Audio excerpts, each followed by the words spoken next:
Olá, pessoal, bem-vindo ao quarto episódio do podcast Ritmo Saudável do Coração à Consciência, um podcast onde eu trago os pilares do estilo de vida, como é que a gente vai construir saúde, e o meu papel aqui é estar no lugar de vocês. Eu fazendo perguntas como paciente e trazendo convidados relacionados aos pilares do estilo de vida para que a gente consiga trazer o discernimento para vocês, como é que vocês vão conseguir construir a saúde de vocês de acordo com os pilares do estilo de vida. E hoje, no quarto episódio, eu trouxe um pilar que muitas vezes é negligenciado, que é o sono. O sono, o nosso corpo constrói ele como um remédio e a nossa mente destrói.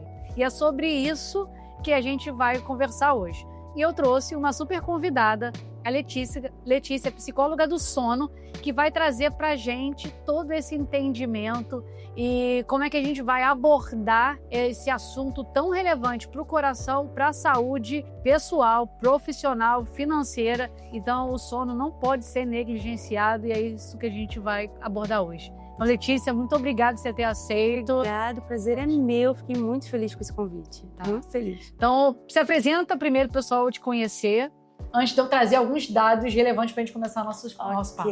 Olá, pessoal. Meu nome é Letícia Esteves. Eu sou psicóloga clínica e psicóloga do sono. Sim, psicóloga do sono. Hoje, eu atuo com a especialidade em insônia, mas também outros distúrbios do sono. Eu sou formada em psicologia do sono pelo Instituto do Sono de São Paulo, com pós-graduação em TCCI, que é Terapia Cognitivo Comportamental para a Insônia, pelo INEPSI de Minas Gerais. E graduada em Psicologia pela Universidade Rural do Rio de Janeiro. E vai ser um prazer poder estar trazendo um assunto que é tão importante e tão pouco falado ainda nos dias de hoje. E ter uma profissional como a Érica pensando nesse cuidado integrado ao paciente, né, pensando no sono como um pilar, é sensacional. Eu trouxe dados. Segundo a Organização Mundial de Saúde, mais de 60% dos brasileiros dormem menos de 7 horas.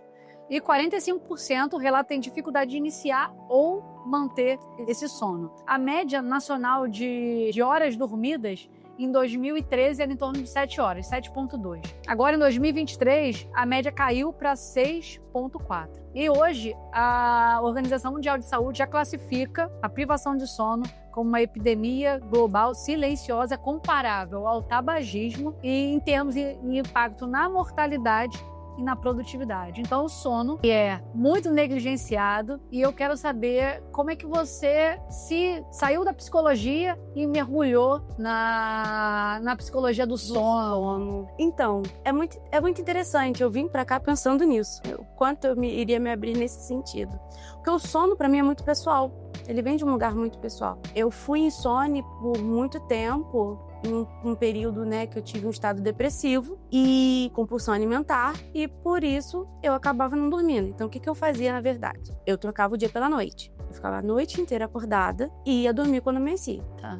Isso, dia após dia. E aí, o meu corpo ele começou a sentir muito, comecei a adoecer muito. E aí eu encontrei um grupo de um psiquiatra na época chamado Caio Bonadio, que era sobre estudo de sono. Na época você já fazia psicologia ou não? Já, eu tava dentro da psicologia, não tava atuando, mas eu já era formada, já tava dentro da área. E é muito interessante, né? Porque durante muito tempo eu tive muita dificuldade de falar isso de forma aberta, porque eu falava assim, mas eu sou psicóloga, como é que eu vou falar que eu tive depressão?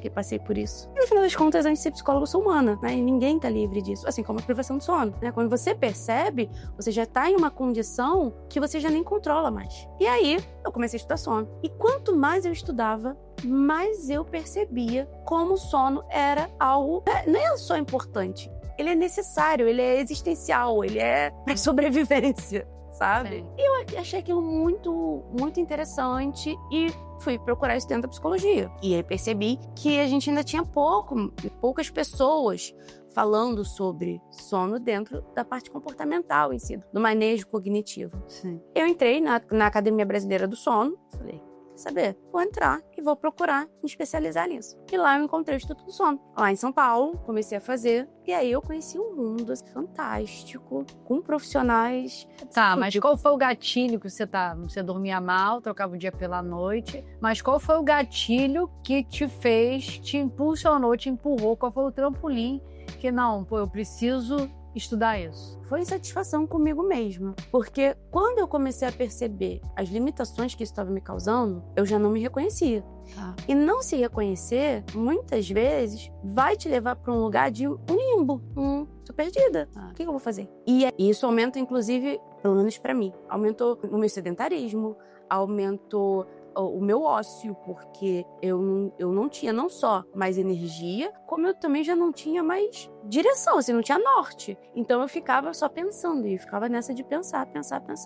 E aí entrava num processo de compulsão para aquela dopamina rápida. Quando eu via, já estava chegando a noite, isso começava a me causar muita ansiedade, porque a noite estava chegando e eu sabia que eu ia entrar naquele processo. Então foi um não reconhecimento meu. E aí, quando eu me dei conta disso, eu tinha duas escolhas. Ou eu não fazia nada com isso, ou eu procurava alguma coisa para me agarrar, sabe? E como eu sempre gostei muito de estudar, de aprender de tudo um pouco, eu então fui estudar sono para entender o que estava acontecendo.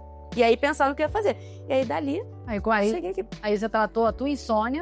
Foi. Aí eu comecei a trabalhar a minha rotina de sono, o meu controle de estímulos, porque eu percebi que eu não tinha um ambiente adequado para dormir, que eu não tinha horário, eu não estabelecia metas para mim, objetivos que me levassem a ter uma rotina de sono. Aí eu comecei a explorar isso. Comecei a fazer atividade física, dando um outro significado para ela, porque até então a atividade física estava muito ligado para mim não, tem que gostar disso. Você tem que gostar de fazer, eu não gosto de fazer. E aí eu entendi que não, que a atividade física, na verdade, ela é uma grande ferramenta para você ter gasto energético, para você poder fazer essa manutenção do seu corpo durante o dia e aumentar uma coisa que a gente chama de pressão de sono, que é a adenosina. E aí eu falei, caramba, eu tô fazendo tudo errado. E eu comecei a me regular.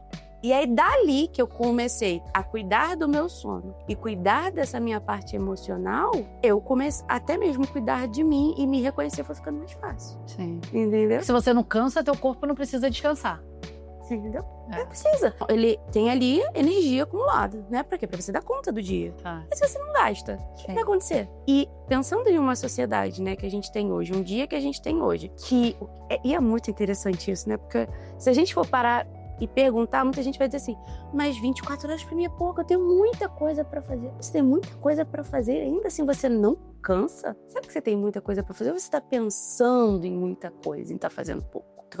Quando você atua, você gasta. Então, eu comecei a perceber isso. Eu falei assim, eu tava muito no campo do pensar. E eu cansava de pensar. Mas isso não fazia um trabalho de gasto no meu corpo. Tá, e o que eu vejo muito com os pacientes aqui é o seguinte, eu tenho muita coisa para fazer, minha cabeça não para nunca. Então eu não consigo dar permissão para botar meu HD em stand-by, né, para poder amanhã ele reiniciar novamente. Eu não consigo desligar e botar ele em modo de repouso, porque minha cabeça não para. E aí fica, e quando eu vou deitar, todos os meus problemas, tudo vem pra dentro da cama, pra cima da cama. Exatamente. E eu não consigo repousar. Exatamente. E é muito interessante, porque quando a gente vai parar pra perceber o que a maioria das pessoas faz e que vai causando a insônia, ela não consegue se dissociar dessas preocupações, desses pensamentos que geram ansiedade. E aí, pensando em uma forma fisiológica, o que acontece? Opa, tem informação chegando. Teu corpo, ele tá em modo de vigília. Pra quê? Pra absorver todas essas informações. Pra dar conta de acumular elas. Em que momento o teu cérebro vai organizar essas informações? Durante o sono. Porque o sono, ele é um processo ativo do cérebro. Ele tem um processo de relaxamento do corpo. Mas o cérebro está ativo em outras funções. E aí, se você coloca ele nesse estado de hipervigilância, carrega com você essas informações, essas demandas, essas preocupações do dia, ele não vai entender que está de noite, que ele precisa dormir.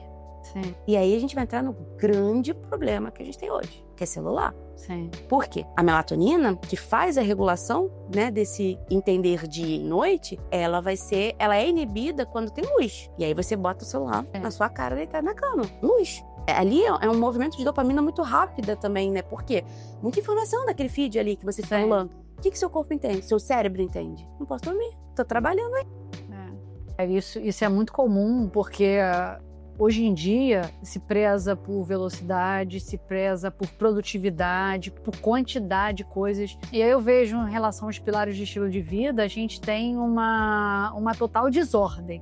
A gente está vivendo um total caos. E a sensação é que a gente está sempre tentando apagar incêndio, né? Eu não estou vivendo, a gente está sobrevivendo. Estou sobrevivendo no trabalho, estou sobrevivendo com as coisas de casa, eu não tenho tempo para mim, a prioridade é o trabalho, a produção, é o retorno financeiro que é necessário, mas ele não pode sobrepor, né, a nossa saúde, por exemplo. O dinheiro, se o crescimento profissional deixar para trás, saúde e família e relacionamentos não valeu a pena, né? Então, Você só ficou com dinheiro. Exatamente. O que eu vejo muito é que o homem, com essas tecnologias todas, está sendo autossuficiente para gerir a própria vida. E aí eu quero controlar tudo. Eu quero controlar a hora que eu vou dormir, a hora que eu vou acordar, quando eu vou estar atento, quando eu não vou estar. E como é que a gente faz isso humanamente? Eu utilizo estratégias externas para tentar controlar meu interno. E aí, eu não tô conseguindo dormir, eu tomo um remédiozinho para dormir. Não consigo acordar, de manhã eu fico muito sonolento, eu tomo alguma coisa para acordar, para despertar. Tô sem foco, sem concentração, eu tomo uma medicação. Tô com compulsão alimentar, eu vou e coloco uma medicação. Então a gente tá à base de remédio, porque a gente tá tentando resolver externamente os nossos problemas internos. E teve uma vez que eu fui numa palestra de um rapaz, Murilo Gun, e aí ele falou: você pode mudar de casa, você pode mudar de esposa ou de marido, você pode mudar de emprego, você pode mudar de país, mas onde tu vai estar com tu. Então, se a gente não melhorar individualmente, não tem como a gente ter uma reorganização da nossa vida em nenhum pilar. Não que os remédios sejam vilões e não possam ser utilizados, não é isso. Mas o remédio vem auxiliar a gente nesse controle. Mas a grande parte precisa ser feita, que é o mais difícil. Que individualmente eu preciso mudar algumas coisas, e que é o mais difícil. Eu faço conto uma historinha pro paciente, né, pros meus pacientes. Eu falo assim: pensa o seguinte, durante a sua vida, pessoas, situações, momentos foram deixando buracos. Você tem que tapar. Você acha que você tem que tapar. E aí, o que você faz? Você usa areia, você usa pedra, você usa cimento, você vai tentando encontrar formas de tapar esse buraco. Mas às vezes, ainda que você tente, você não vai tapar. Tá. Porque alguns buracos, eles vão ficar ali.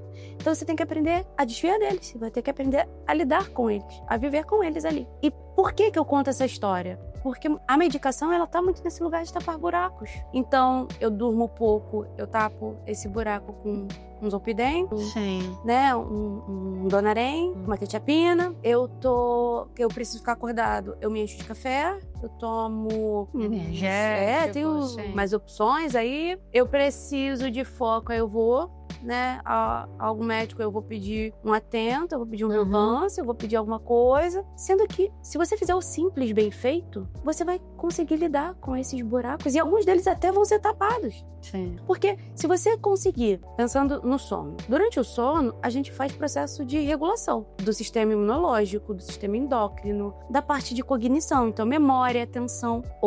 Então se eu durmo bem, se eu tenho uma rotina de sono saudável, aqueles brancos que eu tenho, aquele que tá na ponta da língua eu não lembro, nossa, mas eu fiz isso ontem, ele vai diminuir, porque você vai regular a parte cognitiva. Eu ando muito irritado, tudo me irrita, tudo me estressa. Você tá dormindo bem? Porque humor também é regulado e estabilizado durante o sono. Eu tava contando pro Pedro, Pedro, né? Pedro. Pro Pedro, que é uma curiosidade que eu adorei saber desde que eu sei, eu conto pra todo mundo. Se você dorme mal e vai tomar uma vacina, essa vacina não tem a mesma eficácia. Por quê? Porque você não fez regulação do sistema imunológico. Os teus anticorpos, eles não estão ali preparados para receber aquilo. Ou um procedimento, ou uma anestesia, ou enfim. Então, se você dorme bem, se você se alimenta bem, você vai ter já Você vai ter repertório para poder lidar melhor com as situações. E o buraco lidar melhor com... Pode ser que o buraco nem seja tão grande quando você tá olhando. Você pode botar um óculos e chegar, esse buraco nem é tão grande assim, né? Você entende? Ou então você vai perceber que você fala assim: caramba, era só desviar do buraco. Esquentei com esse buraco à toa, gastei dinheiro com esse buraco. Ou então esse buraco me ensinou a pular, né? Me ensinou a correr mais rápido. Exatamente. Caí no buraco, me machuquei, mas cicatrizou. A marca fica.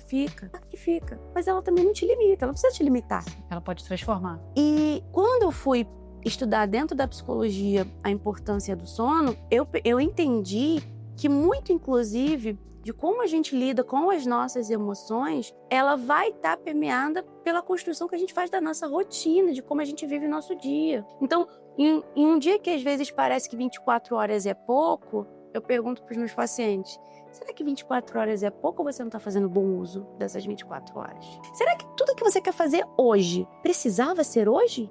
Ou podia ser amanhã? Isso tem uma matriz, você já ouviu falar, matriz de Eisenhower, já ouviu falar? Sobre urgência, sobre urgência e necessidade. E aí você faz em relação à urgência e necessidade. Sim. E aí você vê quais são as atividades. Se a atividade for urgente e muito necessária, você precisa fazer agora. Mas se for uma atividade que não é urgente e não é necessária, você pode delegar. Você pode passar para outra pessoa. Você não precisa resolver tudo 100% do tempo. Tem coisas que a gente quer abraçar, mas muito provavelmente essa atividade que a gente quer abraçar é a gente estar de uma forma racional, procrastinando outras atividades que vão doer mais, são mais difíceis, mas que eu tenho uma ótima desculpa porque eu tenho muita coisa para fazer. Exatamente. Então fica...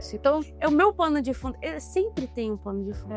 Sempre que você for parar para pensar, caramba, meu tempo tá pouco, caramba, eu não tô dando conta. O que tá por trás dessa ansiedade, dessa angústia? É porque a ansiedade, ela vem desse lugar de um futuro, um desconhecido, que você nem sabe se vai acontecer, nem sabe se vai ser daquele jeito, que gera uma angústia, gera um sofrimento abstrato, porque não tem um fato ali. Eu costumo falar isso pros meus pacientes, eu falo assim, vamos parar e pensar, o que você está me trazendo? Ele é um fato? Aconteceu no campo real? Ou você está construindo isso como uma hipótese? Se você está construindo isso como uma hipótese, a gente tem que pensar se essa construção ela não está atravessada pela sua ansiedade, pelo sofrimento que isso está causando. E a insônia ela está ligada diretamente a isso. Porque o que é uma pessoa que vai deitar e não para de pensar? Ela é uma pessoa que está em sofrimento porque ela não está dando conta desses pensamentos e dessas emoções? Porque tem um ponto que eu acho que é muito legal da gente evidenciar. A gente fala muito de ações, de pensamentos e comportamentos, mas a gente esquece das emoções. Tudo gera uma emoção. Todo movimento que a gente faz tem uma emoção por trás. Se a gente reprime aquilo ali que a gente está sentindo, em algum momento nosso corpo ele vai cobrar essa emoção. Ela precisa ser sentida, ela precisa ser externada, ela precisa se esvaziar dela. Então, se você não faz isso durante o dia, se você não para, e é o que eu falo, às vezes é 5 minutos. Você pensa assim, não. Hoje, com a sociedade que a gente tem, ninguém vai conseguir parar 1 hora para meditar e se organizar.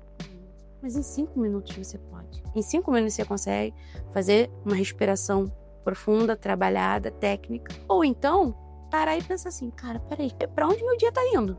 Porque até respirar, às vezes, a gente nem para ver como é um processo. Quando você tá até respirando, você tá respirando errado. Porque você tá acumulado, você tá mergulhado nessa bagunça que você tá. Você sabe que às vezes, um dia cheio de trabalho, não sei o quê, tem coisas que dá certo, tem coisas que dá errado, você vai pra casa. E aí eu tenho filho pequeno. Eu tenho 2 crianças. E aí, quando eu cheguei em casa e as crianças fazem coisas de criança e me irrita, hoje eu consigo parar e pensar. Eu falo, cara, ela tá sendo criança. Isso que ela tá fazendo é normal. Eu não quero que a criança tenha um comportamento de adulto. O problema sou eu. O que aconteceu no meu dia pra eu estar reagindo desse jeito? E aí você fala, cara, ele não tá errado. Embora eu tô ali pra corrigir e tudo, mas talvez a minha dose de insatisfação com aquilo não é exatamente aquilo que eu tô insatisfeita. É bagagem. É outra coisa que aconteceu no meu dia, ou alguma expectativa que eu tô, que aquilo ali se transformou como se fosse...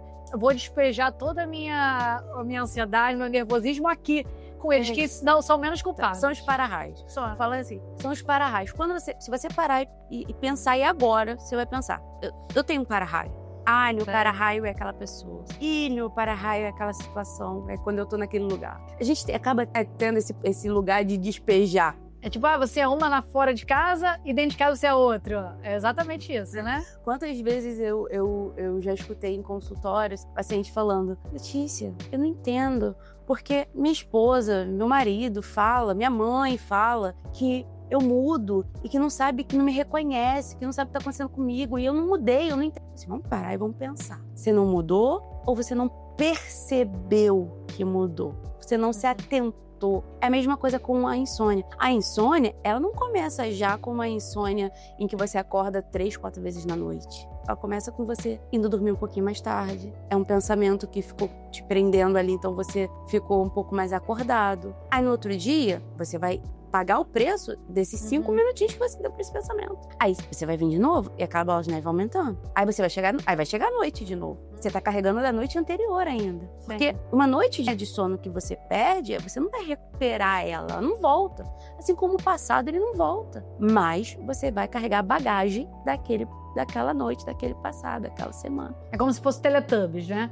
Fez uma vez, vai fazer de novo, vai fazer de novo. É isso que vira um gancho do hábito ruim também. O bom e ruim. A Teletubbies. Assim, nossa, isso é muito clássico, muito clássico. Não sei se com você acontece. Eu vou dizer pro paciente, quando isso começou? Não sei. Não, tem uma semana... Não, falei, tá, peraí. Tem uma semana que você percebeu. Quando começou? Em que momento as coisas ali se desajustaram, mudaram? E aí é um trabalho muito legal, porque quando a gente fala de psicologia do sono, a gente vai tratar sono, a gente vai tratar para que aquela pessoa durma melhor e, por consequência, ela tenha melhores em outras áreas. Mas é também tratar e fazer uma escuta sobre a relação daquela pessoa com a cama, a relação daquela pessoa com o dormir, a relação daquela pessoa com a noite.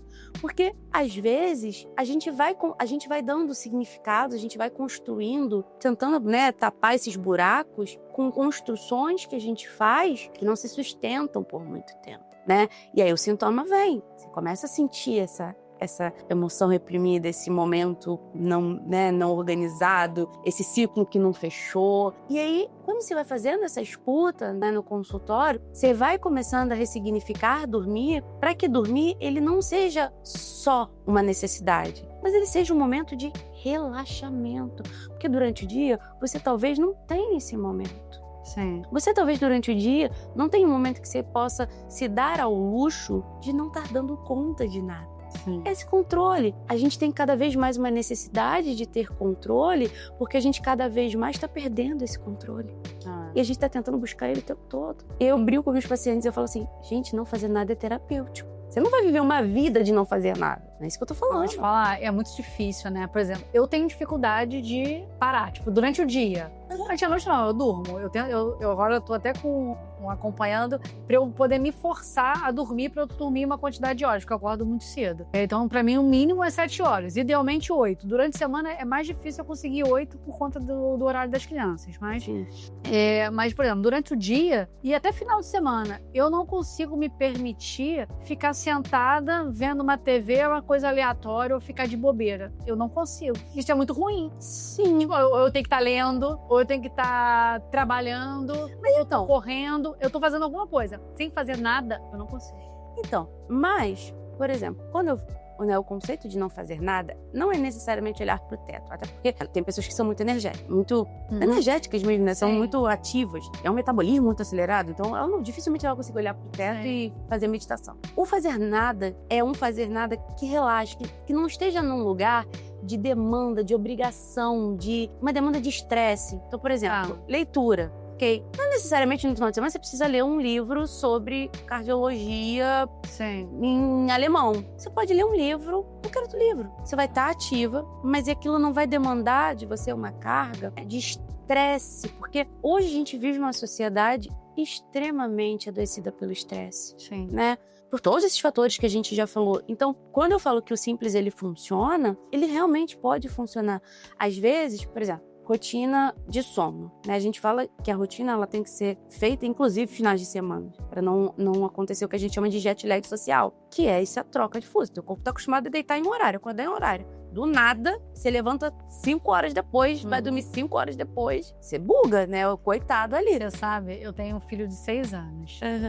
E desde quando ele nasceu, o primeiro filho, eu morei na casa da minha mãe no início, então o João dormia no mesmo quarto que a gente. E aí, depois, com 1 ano, o nosso apartamento ficou pronto, a gente se mudou. E no início vamos botar no quarto, mas depois, aos poucos, meu marido trabalha viajando e eu falo pra ele, eu quero dormir. Eu preciso dormir. Se ele vai dormir comigo ou não, eu não quero saber, eu quero dormir. Então, se ele vai dormir melhor comigo, eu botei ele na minha cama. E desde então, o João não saiu mais da minha cama. E a gente mudou depois de novo. Falou, agora ele vai dormir no quarto dele. De novo, não dormir no quarto dele. E aí, veio a minha outra filha. A gente botou mais tempo ela no berço, então ela tinha menos problema. O João nossa, parecia que tava morrendo. E aí a gente começou no início do ano, junto com a escola, o projeto de João dormir sozinho, que ele precisa ganhar independência. Começamos junto. E olha que interessante isso que você falou. O João vinha, eu achei que eu falei pra professora, eu falei, cara, eu tô parecendo que eu tô no primeiro ano de novo, eu tô morrendo, eu preciso. E aí, ela, não, segura firme que vai. E aí começamos a guerra com o João. Demorou 6 meses pro João dormir. E sabe como é que foi a virada? Exatamente o jet lag social. Por quê? Ele de segunda a quinta dormia no quarto dele, com a gente brigando. Ele várias vezes indo pro quarto, a gente mandando ele de volta. Chegava a sexta, e eles adoram fugir da minha casa sexta-feira. Então eles dormiam sexta e sábado fora de casa.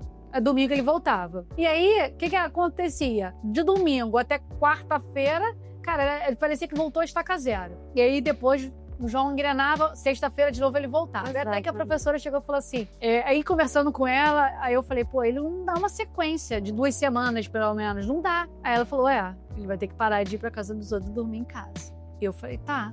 E a gente fez. Falei, João, se a partir de agora você não vai dormir em outra casa até você dormir toda noite no seu quarto. E aí, num passe de mágicas, resolveu. E agora ele já sabe, não adianta de mimimi, você vai, mas você vai dormir. E agora ele já pega no sono sozinho. Então foi um processo. Que a conta adulto não sabe passar. E você vê como é um processo de aprendizagem, né, pro cérebro e pro corpo, porque não parece, mas todo movimento, seja criança, seja adulto, todo movimento diferente que a gente faz é um processo de aprendizagem. E o cérebro, ele funciona muito bem com rotina. Quanto mais estruturada essa rotina tá, melhor vai ser o desempenho cognitivo no processo. E aí, olha que você tá contando isso, eu acho muito legal, achei muito interessante, porque a gente vê isso na prática. Parece tão inofensivo. Sim. 2 Gzinhos. Ai, ele fica tão bem, ele fica tão...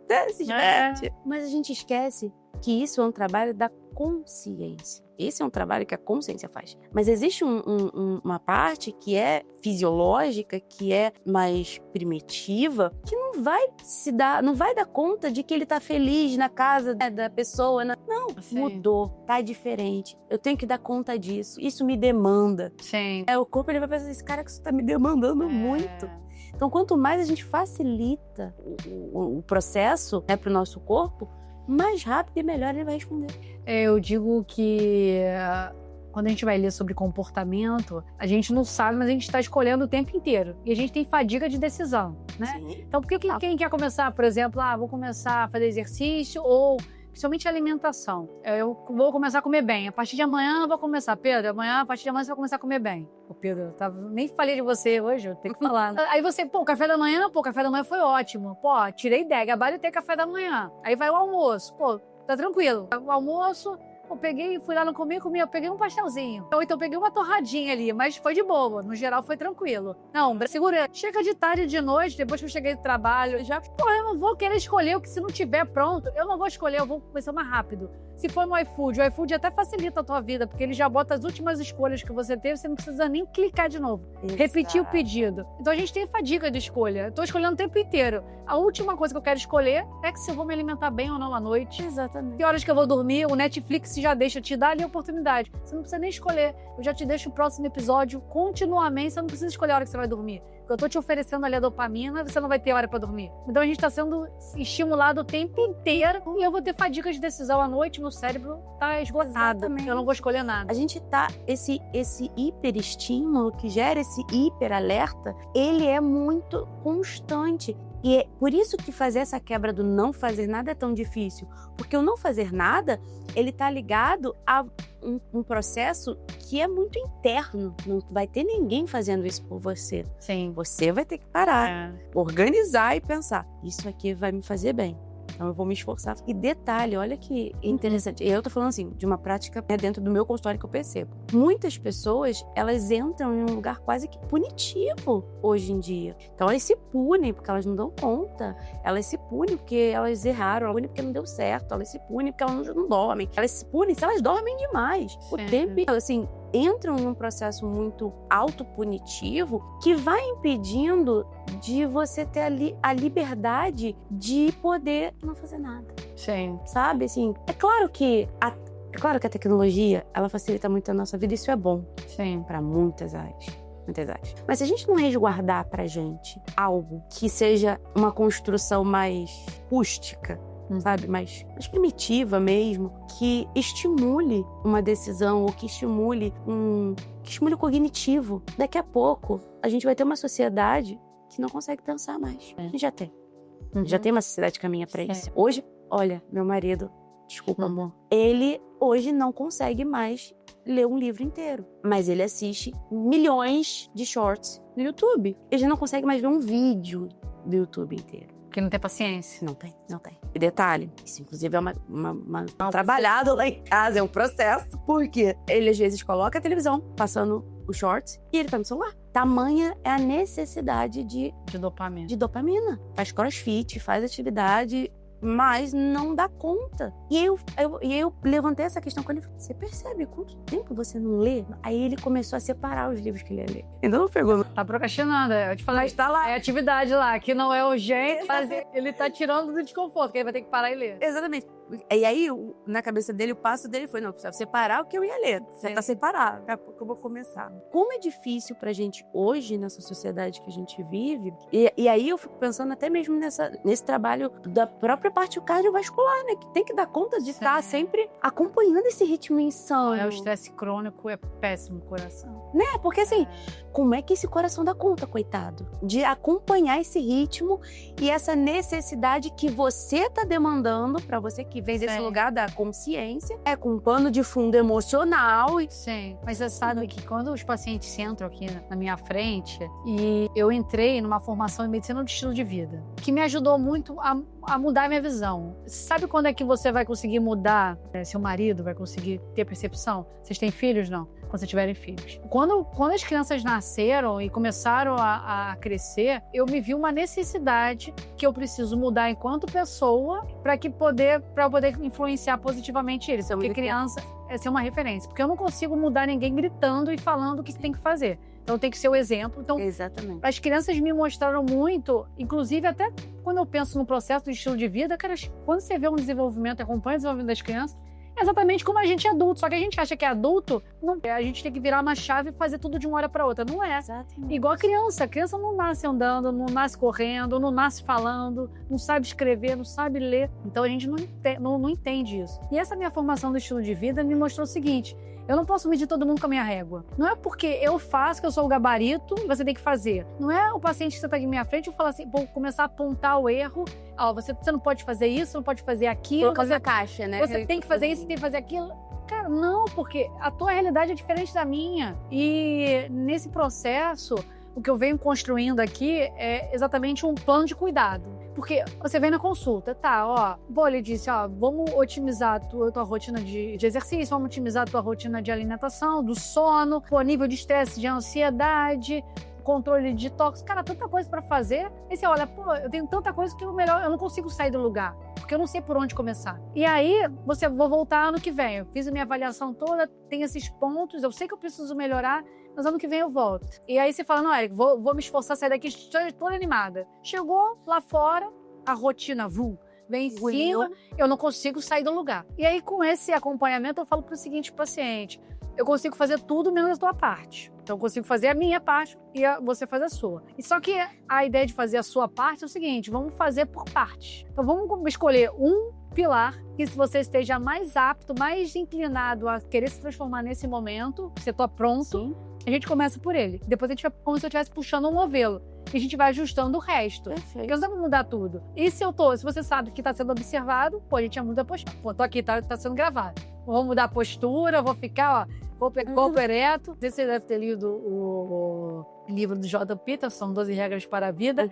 Ombros eretos, virado para trás, costas retas, virado para trás. A postura muda tudo. Então, se eu estou sendo observado, a possibilidade de eu me engajar é muito maior. Então, isso eu tenho visto que tem transformado de fato esse acompanhamento. Eu dou um feedback pro fulano.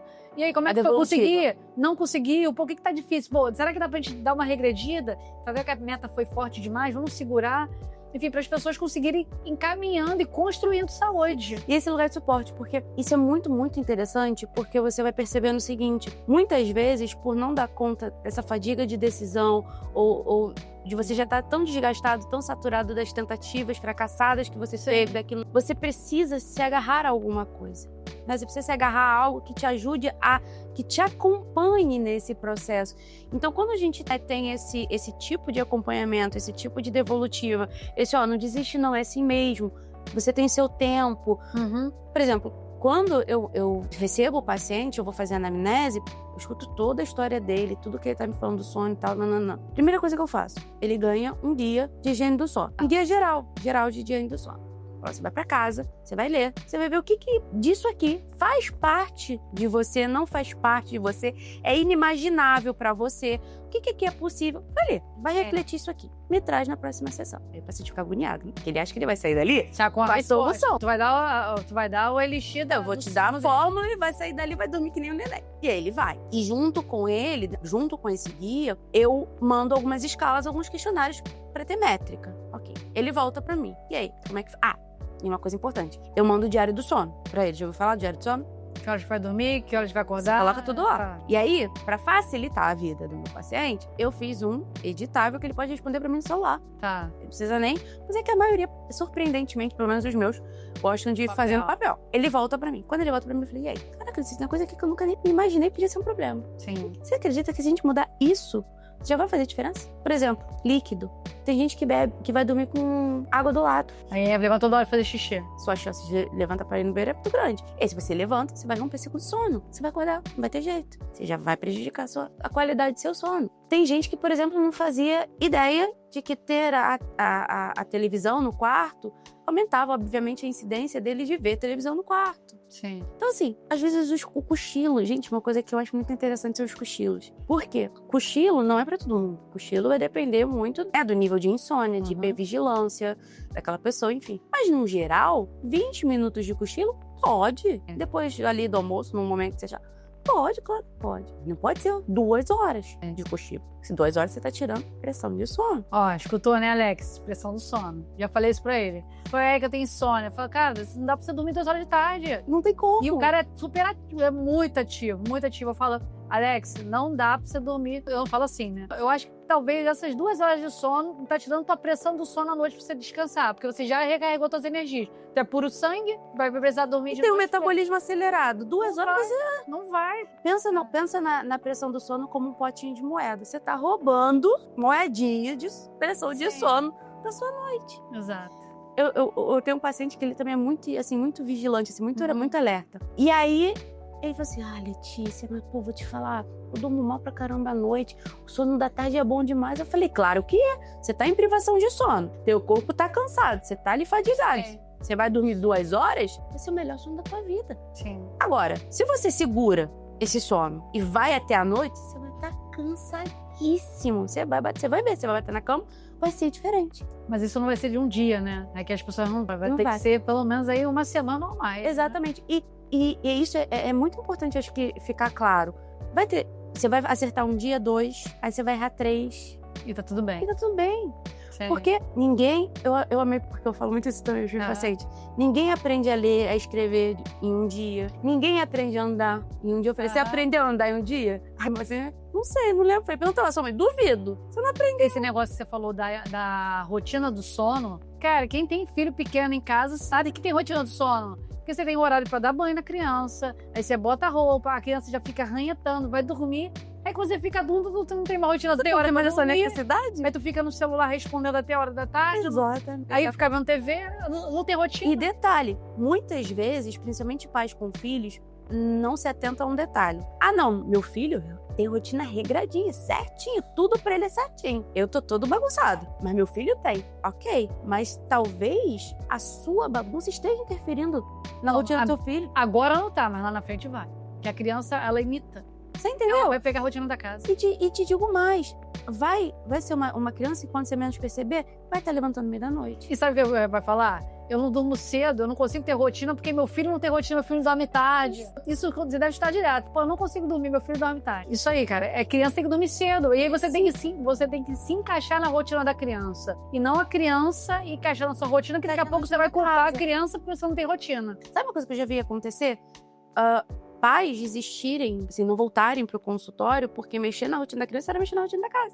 Sim. Eles queriam consertar a criança, mas eles não queriam Ser resolver. consertados é difícil. E aí você vai percebendo o seguinte, vamos pensar, uma criança, né, ela leva ali, criança, vamos botar aí uns 2 e 4 anos, ela dorme facilmente 10 horas ou um dia, beleza? Mas vamos pensar que ela também é um corpinho fisiológico e um cérebro que funciona quanto mais estruturado, melhor. Ok. A tendência dessa criança vai ser diminuir essa necessidade porque ela vai crescer. Sim. Ótimo. Mas isso não muda o fato de que aquela rotina aprendida, ela precisa ser mantida. Senão você vai ter esse conflito, por exemplo, Sim. que não é um jet lag social, mas você vai ter essa troca, assim, nessa virada, e aí você vai ter uma criança irritada, às vezes mais agressiva, e você fala assim, meu Deus, o que deu nessa criança, gente? O que aconteceu? Falta de sono. Vai procurar ver. O que mudou? A rotina dela mudou, porque agora ela e não aí mais os pais no mesmo já conseguem discernir isso e falar, não, ele dorme, ele tá assim porque é falta de sono, não sei o quê. E a gente? Não consegue ver, né? Ó, a gente tem 3 tipos de insônia. A insônia inicial, a insônia de manutenção e a insônia que é no final. Despertar precoce. Despertar precoce. E aí, como é que você falou que trabalha com terapia cognitiva e comportamental na insônia. Isso. Por isso que é o I. Você aborda diferente, é do mesmo jeito, porque... Enfim, eu tenho pacientes que têm os 3 tipos Não, tem perfil de paciente que demora a dormir, tem perfil de paciente que acorda de noite e não consegue voltar a dormir, e os pacientes que dormem, mas acordam muito precocemente, e depois vão voltar a ter sono 2, 3 horas depois, e aí é a hora que já tem que estar produtivo. E o manejo é uma parte do manejo é diferente quando a gente vai fazer, por exemplo, tem algumas técnicas como restrição de cama, restrição de tempo de sono, que às vezes, né, se faz na insônia. Aí sim vai depender do tipo de insônia e do grau dessa insônia, né? Pra gente poder entender se tá num lugar mais fisiológico, se tá num lugar mais emocional, a gente vai entender a intensidade e o manejo vai ser diferente. Mas uma coisa que é assim, todos os tipos de insônia vão passar. Higiene do sono, controle de estímulo e estrutura de rotina de sono, que é, assim, inegociável. Por quê? Porque a insônia, ela vai vir muito desse lugar de eu tô em hipervigilância. Eu não consigo relaxar para dormir. Eu não consigo ativar meu modo produção de melatonina e seguir meu ciclo de sono. É alguma coisa que tá rompendo isso. Então, a gente tem que tirar os fatores externos que podem estar influenciando nessa hipervigilância, e isso sempre vai ter nos 3 casos. Agora, quando a gente fala de, por exemplo, tempo de cama, que são cálculos que a gente faz de eficiência de sono, né, a gente vai entendendo se a gente precisa, por exemplo, aquele paciente que acorda muito durante a noite. Primeira coisa que a gente pergunta, como é que é a rotina diurna dele? Porque o sono ele começa já de dia. Então, tira cochilo, deixa para trabalhar até tarde, tá fazendo atividade física à noite, e o cronotipo, ele é como um relógio ali do ritmo circadiano. Então, tem pessoas que sentem bem-estar e são mais produtivas dormindo mais tarde, acordando mais cedo. Então, e pessoas que se sentem melhores dormindo mais cedo e acordando mais cedo, que são as matutinas. Sim. Né? Qual é o cronotipo desse sujeito? Esse cronotipo tá adequado com a rotina dele? Tá funcionando ou não tá? A pessoa corre. Tá, beleza, ela corre que horas? Ela corre tal horário. Tá alinhado com o nível de bem-estar que ela sente, para que essa liberação, né, da ocitocina, da dopamina, enfim, possa gerar nela esse bem-estar. Tudo isso a gente vai pensar quando a gente pensa na estrutura, porque não deixa de ser comportamento. Freud ele tem uma frase que eu adoro, que o pensamento é o ensaio da ação. Então o comportamento ele vai ser conectado a como a gente constrói esse pensamento, o significado que a gente dá. Aí entra uma parte mais psi, de fato, né? Então, paciente que demora muito para pegar no sono. Aí demora muito para pegar no sono. Até que horas ele bebe café? Até que horas ele bebe energético? E aí isso já entra na rotina, na rotina do sono, na higiene do sono. Por exemplo, entendeu? Letícia, por exemplo, eu já tive um paciente que ele acordava todo dia 5 da manhã. Só que ele era um vespertino. Ele era um sujeito que dormia mais tarde e acordava mais tarde para se sentir melhor. Então, acordar 5 da manhã, para ele, era um despertar precoce. Porque era quase 4 horas antes do previsto dele, entendeu? Então, assim, é muito pensado pelo sujeito, pelo indivíduo. Às vezes, esse sujeito, ele é um sujeito, por exemplo, que viaja. Caramba, se ele viaja, será que ele consegue manter essa rotina quando ele viaja? Sim. Qual o impacto disso quando ele volta? A gente vai manejando... individualização, né? né? Exatamente. Mas, no geral, controle de estímulo, higiene do sono, rotina de sono, a gente vai aplicar para todo mundo. Agora, tem assunto pra caramba, né? Nossa, já tem. Vamos falar rapidinho sobre higiene do sono, quais seriam os passos, porque a gente nem chegou a abordar nada, né? Não dá tempo. A gente tem a apneia do sono, não fala nada. Vamos falar... Deixa para ela me chamar de novo. Vamos falar sobre a higiene do sono, como é que a pessoa entende, e rapidamente sobre controle de estímulos. Para a pessoa que está assistindo agora, ela, ter pelo menos uma noção do que é a higiene do sono. Acho que é só tomar banho antes. Não, só para saber o que é a higiene do sono e quais são os estímulos que ela pode estar exposta nesse momento para criar o alerta. Talvez eu possa melhorar e preciso buscar ajuda. Eu acho que tem algumas coisas que a gente pode alertar. Por exemplo, você leva seu celular... Só um detalhe, você prefere que eu fale que não faz ou faz? Tanto faz? Você que sabe. Então tá. Por exemplo, eu acho que é legal a gente se atentar a algumas coisas que a gente faz de errado. Tá? E aí eu vou manusear. Por exemplo, levar água pra cama, levar o celular pra cama. Você não dá um espaço pro seu corpo ele fazer essa transição, porque a gente tem uma transição que é hormonal também, né? Então, você, por exemplo, 1 hora antes de deitar, não é nem de dormir, de deitar, você evita líquido, você evita comidas mais pesadas, você evita tela, e tela é TV também. TV, celular. Tem muita gente que pergunta do Kindle. É a melhor das opções? Não, seria melhor o papel, mas é melhor que um celular. Então, isso também a gente faz, às vezes, a redução de danos. Às vezes a gente consegue tirar tudo ou mudar tudo. A gente vai adaptando. Por exemplo, você acordou no meio da noite. Passou de 20 minutos, percebeu que tem mais de 20 minutos acordado, levanta da cama. Levanta da cama, vai pra sala, senta no sofá, pega um livro, uma meditação, respira, anda pela casa, se for o caso, não liga tela e espera pra ver se esse sono vai voltar. Esse sono voltou, você volta pra cama. Ah, Letícia, mas eu vou acordar daqui a 30 minutos, daqui a 40 minutos. Então você mantém. Você mantém acordado, por quê? Porque aí você vai juntar a pressão de sono, vai ficar mais cansado, você vai ficar mais irritado. Vai ser um dia pior? Vai ser. Mas você vai juntar a pressão de sono para que à noite você durma. E nesses casos, a gente não sugere, por exemplo, cochilo. Porque a ideia é você poder juntar o máximo de pressão de sono para você poder tomar essa rotina. Um ambiente escuro, um ambiente sem barulho. E aí, barulho, a gente tem que perceber o seguinte: qual é a sensibilidade desse sujeito? Barulho não precisa ser só uma obra, um carro passando. Tem pessoas, por exemplo, que... E aí a gente... acho que é um assunto para uma próxima, que é a apneia, né? Então, por exemplo, tem pessoas que são casadas com pessoas que roncam, que têm apneia do sono. Esse sujeito vai sofrer. Vai sofrer. E aí você vai usar um tapa-olho, você vai botar um protetor auricular. Esse é o único caso de insônia que quem resolve é o sujeito. Esse é bom. É o outro. E que dificilmente consegue resolver, porque ele não chega pra resolver. Realmente a questão é sua. Você não tem incomodar. Eu também, né? Então, assim, um ambiente mais geladinho é bom, porque a temperatura corporal ela já vai baixar, mas você ter um ambiente mais fresquinho ajuda. Um banho morno, não parece, mas, gente, um banho morno antes de dormir ajuda muito. A gente tá falando de coisas mirabolantes e milagrosas? Não. A gente tá falando de pequenos passos que, com o tempo, vão gerar um resultado satisfatório. Então, tomar um banhozinho morno. Ah, Alice, mas eu sinto muito calor. Seu corpo vai regular essa temperatura. Pode ficar tranquilo. Você toma um banhozinho morno. Ah, Letícia, eu sou viciada em café. Eu bebo café até 7 horas da noite. Vamos trocar esse café por um chá? Sim. Você mantém o comportamento... Um descafeinado. Um descafeinado. Vamos trocar, né? Você vai manter o hábito, você vai manter o comportamento. Sim. Você vai continuar ali, ó. Trocar pelo menos por uma coisa mais saudável pra aquele momento, né? Lógico, eu falei um pouco de controle de estímulo e higiene do sono juntos, assim. Vai ser muito legal, né?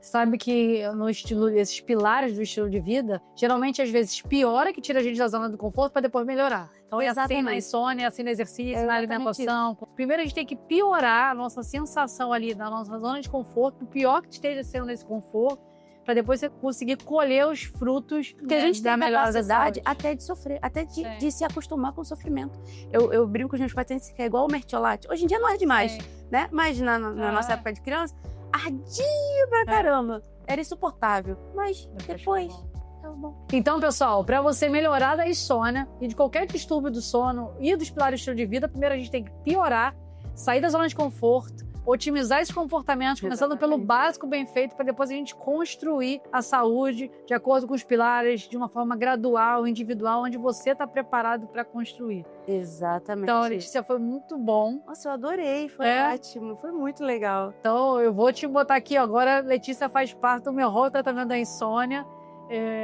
A gente vai conversar sobre isso, porque eu acho que eu comecei a tratar a apneia do sono.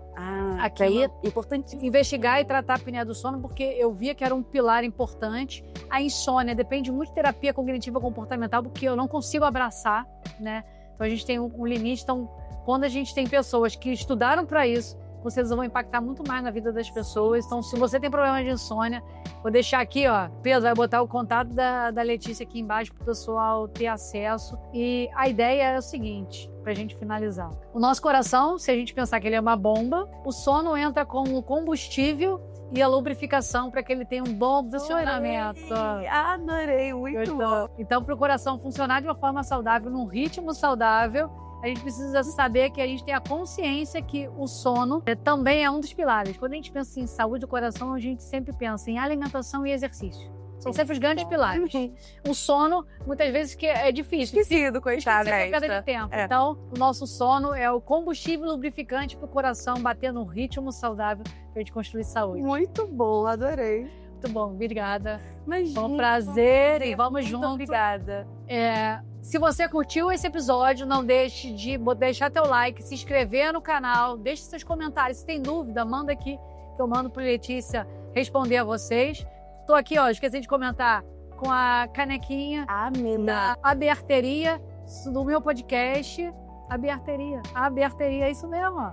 É o nome da... Não, é Bearteria. Não posso falar errado, é porque no Instagram tá Aberteria. Da Bia, que ó, fez de uma forma super caprichada aqui as canecas, que agora eu vou ilustrar aqui meu podcast. Então, não deixe de se inscrever no canal, ativar as notificações. Eu espero que vocês compartilhem o conteúdo. E eu vejo vocês, pessoal, no próximo episódio.